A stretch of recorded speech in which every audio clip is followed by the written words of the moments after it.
As we study the work and ministry of the Holy Spirit, we have to note two important things. ఇప్పుడు పరిశుద్ధాత్మ గురించి మనం చదువుతుండగా రెండు ప్రాముఖ్యమైన విషయాలు మనం గమనించాలి. Number one, the general works of the Holy Spirit. ఒకటి పరిశుద్ధాత్మ యొక్క సాధారణ కార్యాలు. Number two, the special works of the Holy Spirit. రెండవదిగా పరిశుద్ధాత్మ యొక్క ప్రత్యేక కార్యాలు. See, what do you mean by the general works of the Holy Spirit? ఇక్కడ పరిశుద్ధాత్మ యొక్క సాధారణ కార్యాలు ప్రత్యేక కార్యాలు అంటే సాధారణ కార్యాలు అంటే అర్థం ఏంటి? What do you mean by general works? General. General అంటే మామూలుగా ఆలోచిద్దాం, మీరు అంత సీరియస్గా ఉండదు, మామూలుగా ఉండండి. జనరల్ అంటే ఏంటి? సాధారణ అంటే ఏంటి? General, that means that's focused to more people. General అంటే ఎక్కువ మందికి చేయగలిగేటువంటి సామాన్యమైనది, అంతే కదా? The recipients are general. అక్కడ పొందుకునేవారు లేకపోతే గ్రహీతలు సామాన్యులు లేకపోతే జనరల్ గా ఉండేటువంటి వారు. That means the ministry of the Holy Spirit reaches masses and masses. అంటే పరిశుద్ధాత్మ యొక్క కార్యాలు అనేకులకు రీచ్ అయ్యే విధంగా, అనేకులకు చేరే విధంగా ఉంటాయి. But as of the special work, the recipients are a few. కానీ ప్రత్యేక కార్యాలు ఉన్నాయి చూశారు, అవి కొంతమందికి మాత్రమే వర్తిస్తాయి. See, it's focused on only a special group of people. పరిశుద్ధాత్మ యొక్క ప్రత్యేక కార్యాలు ప్రత్యేకమైన వ్యక్తులు మాత్రమే చెందుతారు. I will show you an example from the word itself. Bible నుంచి మీకు ఒక ఉదాహరణ చూపిస్తాను. Genesis chapter 6. ఆదికాండం 6వ అధ్యాయం. ఆదికాండము 6వ అధ్యాయము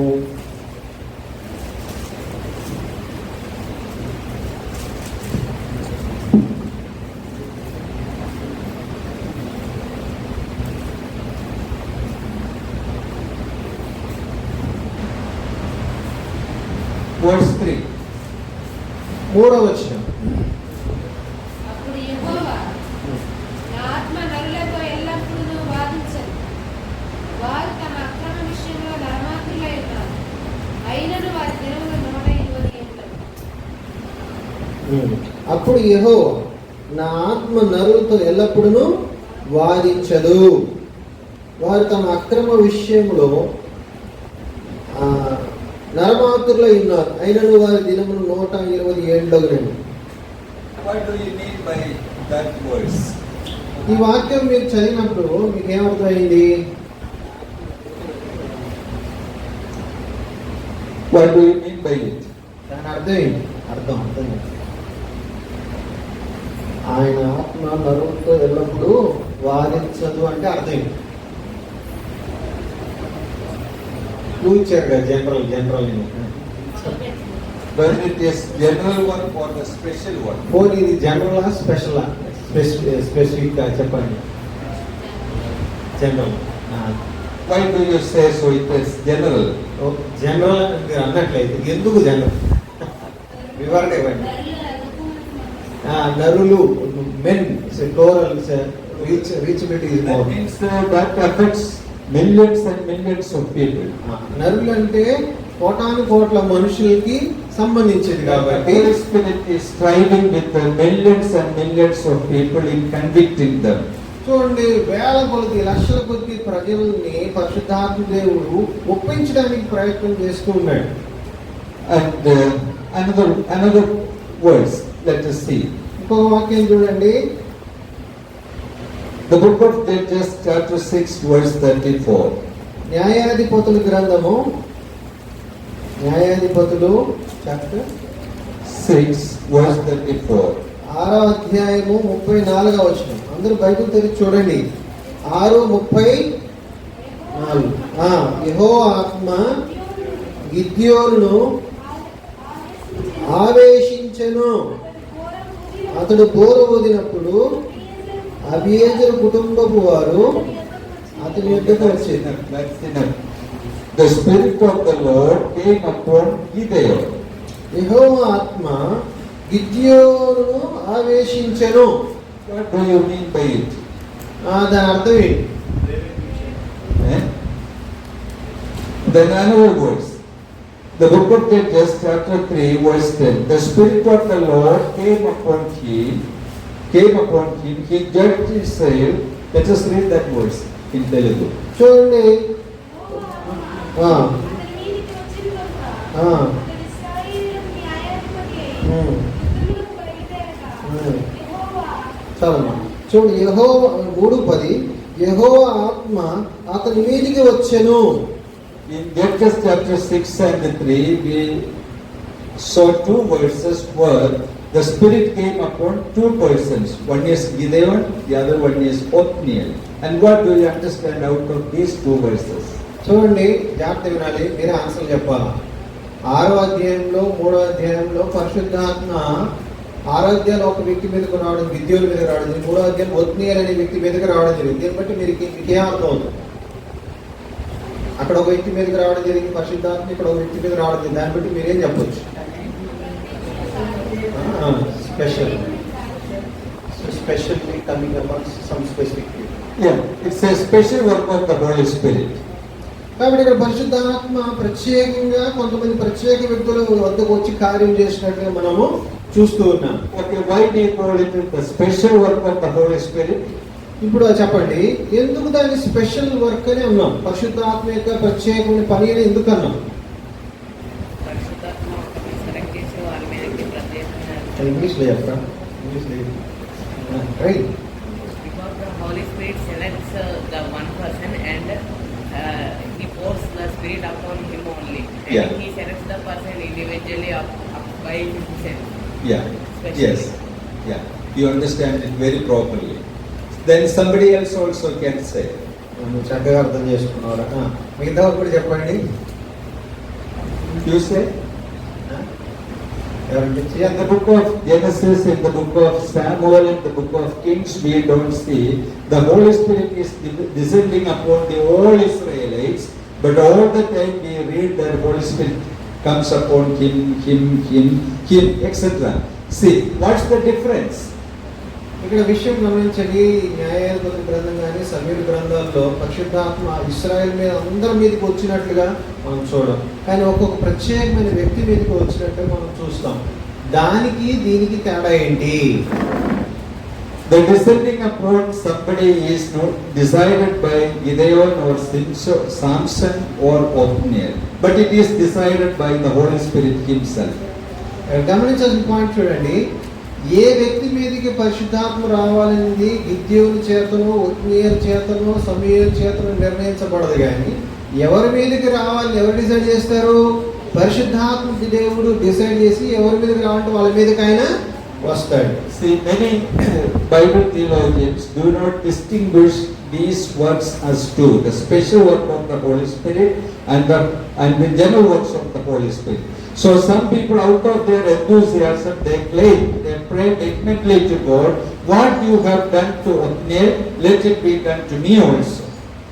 కాబట్టి పరిశుద్ధాత్మ యొక్క ప్రత్యేక కార్యాలకి పరిశుద్ధాత్మ సాధారణంగా చేసే కార్యాలకు ఉన్న వ్యత్యాసం కొన్ని సంఘాల్లో ఉన్న వారు గ్రహించక ఆ ప్రత్యేకంగా గిద్యోని మీదకి వచ్చినటువంటి కార్యము పరిశుద్ధాత్మ నా మీద కూడా రా, ఆ రకంగానే రా అని అడుగుతూ ఉంటాడు. So this description we have to keep all through our study of the New Testament and the Old Testament.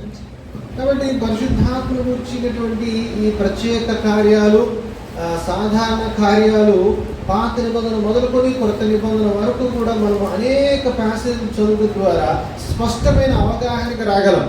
So many good people, devout people, they are actually very fed up with their Christian life. That means even after fasting 2 weeks or 1 week, they are not actually they are praying, but they are not having the experience of Samson and Othniel.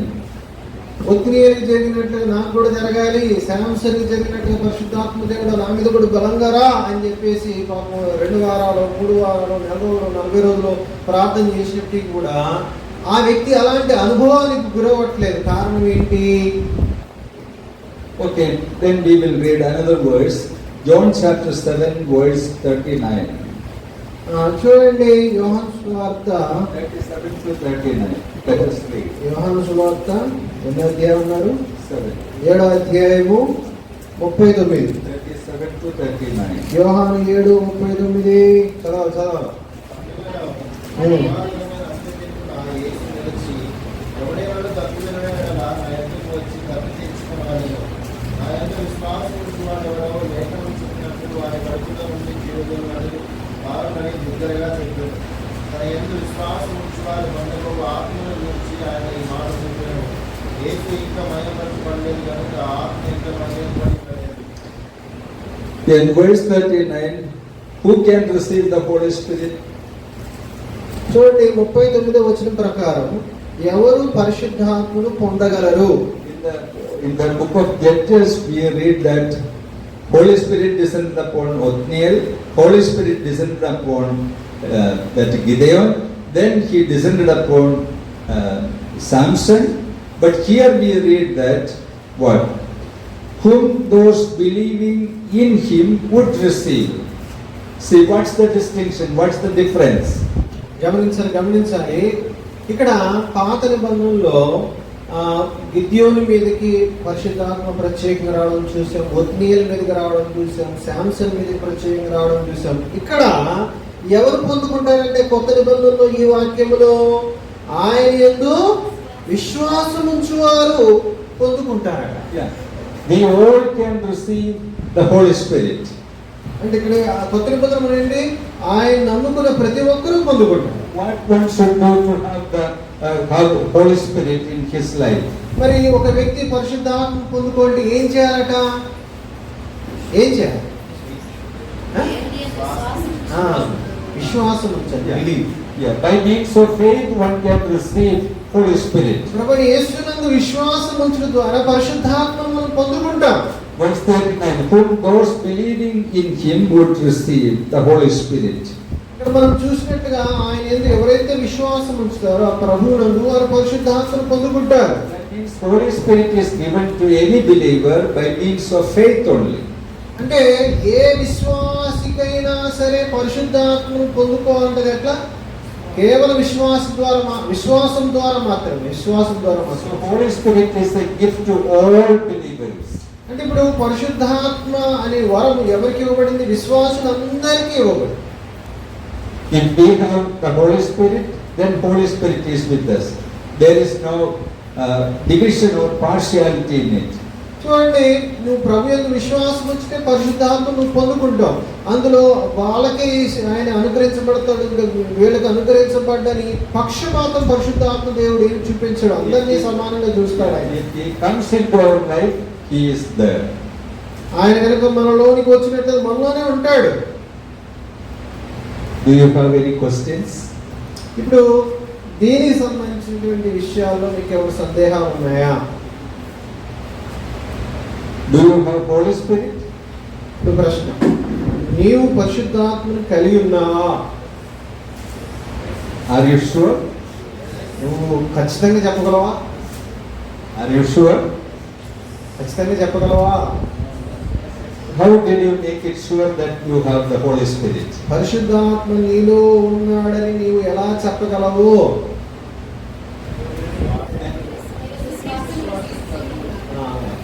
Because we believe in Christ. Because we believe in Christ. Okay. Then any other answer? Any other answer? నేను యేసు ప్రభువుని నమ్ముకున్నాను కాబట్టి పరిశుద్ధాత్మని పొందుకున్నాను సృష్టి చెప్పారు. కరెక్టే. ఇంకేమైనా ఆన్సర్లు ఉన్నాయా?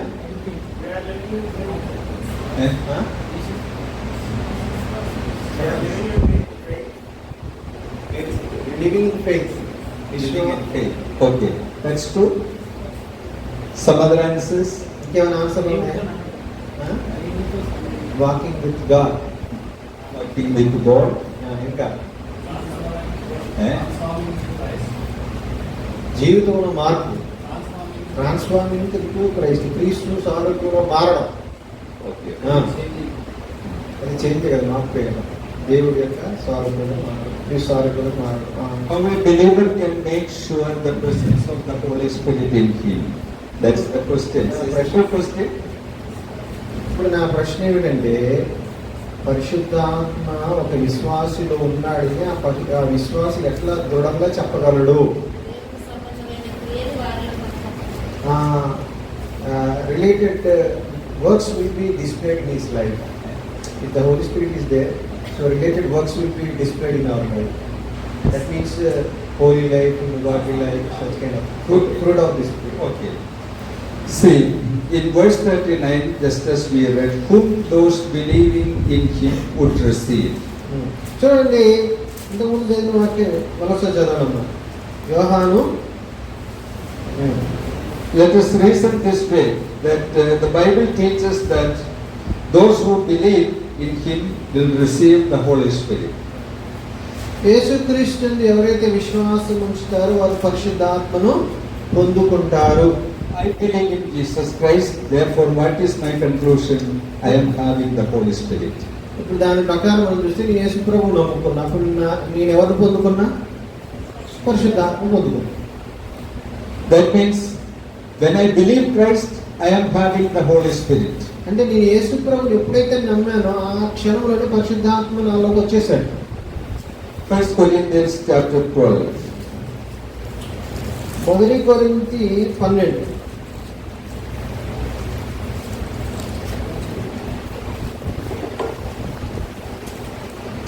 Chapter 12 verse 3.